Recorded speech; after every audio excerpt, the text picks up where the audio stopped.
ਅੱਛਾ, ਇੱਕ ਹੋਰ ਮੀਆਂ ਸਾਹਿਬ ਦਾ ਜਿਹੜਾ ਸ਼ੇਰ ਹੈ ਨਾ, ਇਹ ਵੀ ਬਹੁਤ ਲੋਕਾਂ ਨੇ ਗਲਤ ਪੜ੍ਹਿਆ, ਜਦ ਕਿ ਇਹ ਨੁਸਖੇ ਸਾਡਾ ਜਿਹੜਾ ਪਹਿਲਾ ਨੁਸਖਾ ਹੈ। ਇਹ ਜਿਹੜੀ ਕਿਤਾਬ ਹੈ ਮੇਰੀ ਚੋਣਵਾਂ ਕਲਾਮ, ਅਸੀਂ ਹੁਣ ਤੱਕ 32,000 ਛਾਪ ਬੈਠੇ ਆ। ਅੱਛਾ ਪੇਪਰ ਲਗਾ ਕੇ ਨਾ 152 ਇਹਦੇ ਪੇਜਿਸ ਨੇ, ਔਰ ਇਹ 200 ਰੁਪਏ ਦੀ ਕੀਮਤ ਹੈ।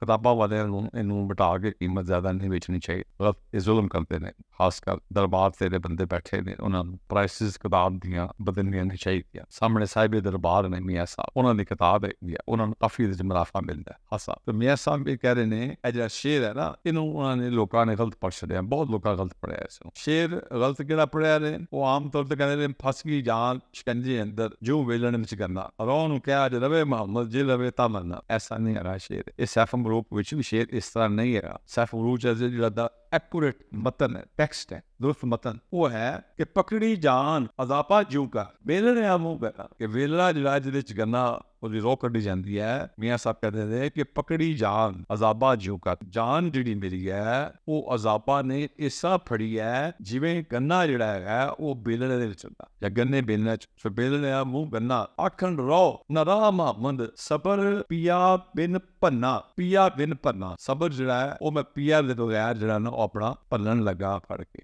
ਤੇ ਇਹ ਜਿਹੜਾ ਸ਼ੇਰ ਹੈ ਮੀਆਂ ਸਾਹਿਬ ਦਾ, ਇਹ ਹੁਣ ਆਖਣ ਰਾਹ ਰਾਹ ਮੁਹੰਮਦ, ਜਿਸ ਵੇਲੇ ਇਨਸਾਨ ਅਜ਼ਾਬਾਂ ਵਿੱਚ ਆ ਜਾਂਦਾ ਹੈ, ਉਸ ਬੇਲਣੇ ਵਿੱਚ ਆ ਜਾਂਦਾ ਹੈ, ਤੇ ਫਿਰ ਉਹਦੇ ਜਿਹੜਾ ਸਬਰ ਹੈ ਨਾ, ਉਹ ਫਿਰ ਬੜਾ ਔਖਾ ਮੁਸ਼ਕਿਲ ਹੁੰਦਾ ਹੈ।